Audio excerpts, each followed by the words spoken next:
Today we take a look at the final figure in the Fighting the Frozen Page Puncher wave.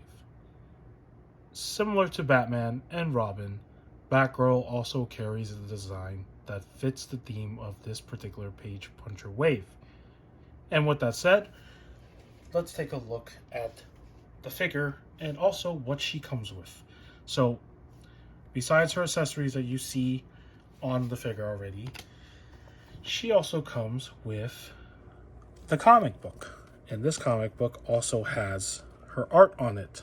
So, yeah, you can see her jumping or something. I don't know what she's doing. But one thing I'll say is that she's also barefoot, like Robin, which is kind of funny because how can you walk in snow barefoot? I mean, your feet has to get like frostbite or something from it, right? Is that what it's called? For being in the cold too long? I don't know. It just makes no sense. And then as well, she also comes with the card. I'm going to read the back for once because I didn't read the back before because I already explained the premise of the story. But for those who haven't seen that review, I'm going to read this anyways for the first time. Theorizing absolute zero experimentation would slow the disease affecting his wife Nora, Mr. Freeze and his beloved bride are accidentally thrust 16,000 years into the past. Seeking to return to the proper century, the frigid fiend attempts to recreate the unintentional circumstances of his time manipulation experiment, callously unleashing a deadly new ice age upon the surrounding lands. Robin, a brave young warrior from a neighboring tribe, pleads for aid from Batman, the noble leader of the Bat Clan. Recognizing the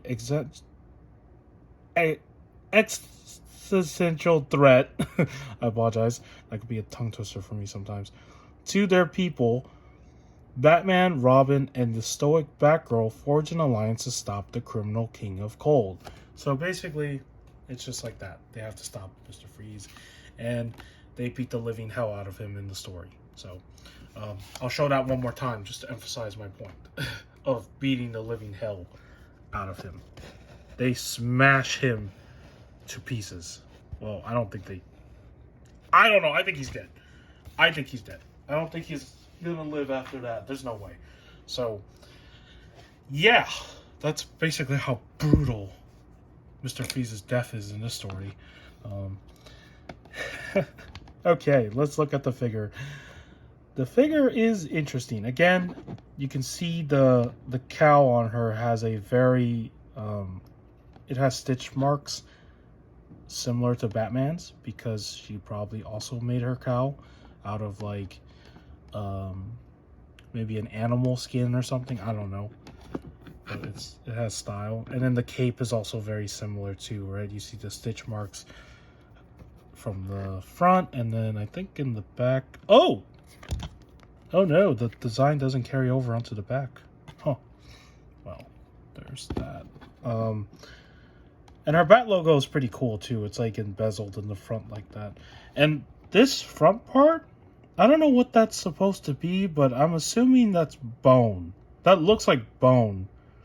Like it looks like she made like chainmail armor out of bone that's covering the cloth that she's wearing. And that could be the same for maybe the spiky bits on her gauntlets. I don't know. I'm assuming those are bones. I could be wrong. Because she has bones on her what do you call it? The shoulder area right here. Like this neck piece that's around her cape. I'm assuming those are maybe like animal teeth that she's taken and put on her outfit. And for her belt, it also has her logo. And interestingly enough, this piece down here, this skirt piece looking thing, this design looks similar to the style they use for the Gladiator Batman. So interesting that they carried that over. She also has a pouch. I don't know what's in that pouch. Maybe she stores like other stuff in there, but yeah, very interesting. And also similar to Robin, it's crazy that even in this cold condition that you know, Mr. Freeze has unleashed upon all of them. They're still wearing practically almost nothing, right? Like, but they traverse through the cold like it's nothing, and then they beat the hell out of them, and then they call it a day. So, yeah, it's just a funny thing to note.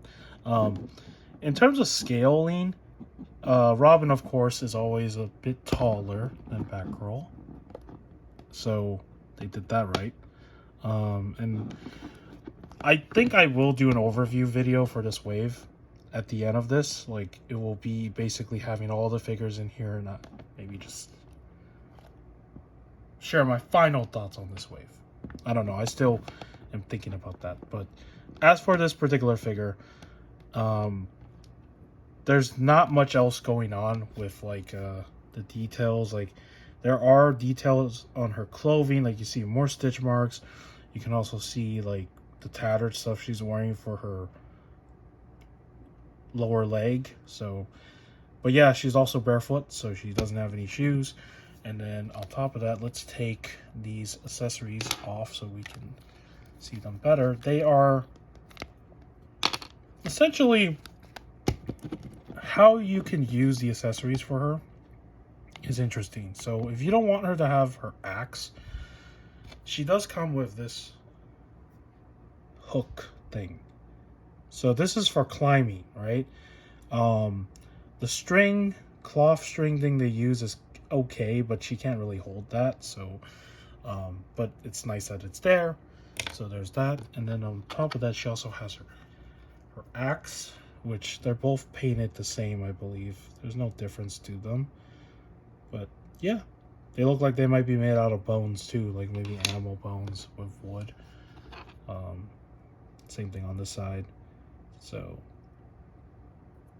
pretty cool. I do like the way the accessories came out. As for her articulation, it's also pretty simple. This one does not have any secret articulation that's hidden. I don't think so, because if you saw my Robin video, I forgot that, well, I didn't forget. I just didn't even know that there was an articulation like that on that figure. So, hopefully that's not the case with this one. There better not be some secret articulation that I'm not aware of. So, like every other figure, her arm can spread outwards, right? It can't really go back because of the cape on this side. This one can kind of go back because the cape doesn't hinder it, but this one does hinder it, making it look weird when you do that. But it can still, I guess, go all the way back. She also has double jointed articulation, and I think the double joint on this is better. I'm not showing it better, but because the gauntlets don't get in the way, she can go like a full like double joint, which is really good. Her hands, on the other hand, these hands can move. It's the peg combination, so there is movement there. So yeah, that's simple. And then she also has the swivel up here, simple as that. So it's the same thing on the other arm. Double jointed articulation. Let me see if I can show it a little bit better. Show it fully articulated. Come on. There we go. So it can go all the way. As for her waist piece, or her like chest area, I guess, it does have rotation, but it's very, very tight on mine because it's new. So there's barely any movement going on until I heat that up. But her waist area moves fine. Like, it has really good range. Like, she can crunch forward pretty good. She can crunch, or not crunch, lean back pretty good. And it just has like a good movement. So this area is like not stiff compared to the upper area, which is unfortunate. So I have to heat that up. So movement in the body is actually pretty good for articulation. Now, the part that sucks on this figure is probably her legs. Like Robin, in a very similar fashion, she also has something like a skirt piece that is in front of her legs, and that can hinder her legs from kicking out, like, you know, completely, right? So like this is how far her leg can kick out on this side. And then on this side, again, it's hindered by not only the waist area, but also this piece. So there is like not enough like room for it to like really articulate fully. And on top of that, the double joint works fine on this leg, right? So you can go all the way back if you needed to. And then her feet has articulation, and because it feels very fragile, because it's smaller, it does feel like it might break if I try to do something. So that's why I'm not gonna put force into it, but it should be able to rock side to side. She does have toe articulation. So overall, articulation is very standard on this figure. As for her head, the last thing I need to show as well, she can look side to side, right? She can look down, not really. She can look up, not really at all. So because her hairpiece and her cowl gets in the way, right, on the back, but the front, just not enough room to look down completely. So I don't know, it's really weird that there is like limiting articulation on her, even though it looks like she's really well articulated. But this is another thing that I want to point out, is that again, certain Mcfarlane figures have good articulation, and then there are certain figures that come out where the articulation is kind of just like whatever. For some reason, it's just like they didn't bother to give her much in that area. Like, she could have had the same head articulation style like Robin, right? Her legs could have kicked out more if they just carved out enough room with the waist area, but they didn't. So if you're trying to get her into like action poses, I think you can. You just have to be very careful. Now, I didn't show this. I forgot almost. Can she do the splits? No. Because again, this piece up here is technically supposed to be soft plastic, but it feels like it's not soft enough to allow her to have the give to be able to do the splits or kick out. So that alone will hinder the figure's leg articulation. Her arm articulation is fine. Her waist articulation is fine. But the legs and the head is very limiting. That's all I'm going to say when it comes to the articulation for this particular Batgirl.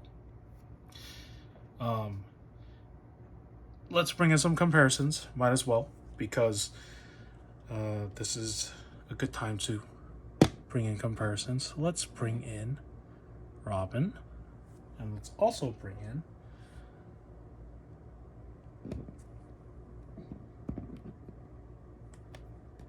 Batman. Apologize for the silence. I'm just hoping he doesn't fall over. So now you have all three of them together, and it looks really cool when you have all three of them together, right? And this is what I like about this wave, is that because everything is along a theme for these three characters, they fit together nicely in a shelf. Now, do they go well with your other comic book figures? Yes and no. Yes, in a sense that if you just have a shelf full of comic book figures, you can put them in there. They will look nice. But if you're trying to mix them with like something like in more of a modern theme, then I don't think it will work. It would work better if you keep them in a shelf where you have other figures that are very similar to these type of style and designs. Like if you have any barbarian figures from other lines like Mythic Legions or other companies that just make like very similar style figures like this in this type of aesthetic, they can go well with those. But in terms of like going over DC shelf, in terms of like the more modern looking characters, they'll stand out for sure, but I think the themes don't really fit together. So, but by themselves, if you just look at the three of them, this is a good freaking trio. Like I'm actually liking this now more than I thought, because before I just wanted the Batman, but then now having them together, it looks cooler when you have them together instead of just having one or the other. So I'm very happy I completed this wave, and like I said, I don't know if I'll do an overview, maybe not. If I do, then I'll post it, but with that said, this is a look at the Batgirl from this wave. And if you think this wave is cool and you don't have this wave, well, you could probably still grab this wave on Mcfarlane's website, from what I know, because the bundle does have a sale right now, or it's probably had a sale for a while. I just never noticed. Um, but if you're not crazy about these figures, I would say just probably don't spend your money on them if you're not into these wacky designs, like I like to call them. So, with that said, if you found this video informative, you can give it a like if you want to. If you want to subscribe to my channel, you can also do that too, but you don't have to. And with that, take care, and I will see you in the next video.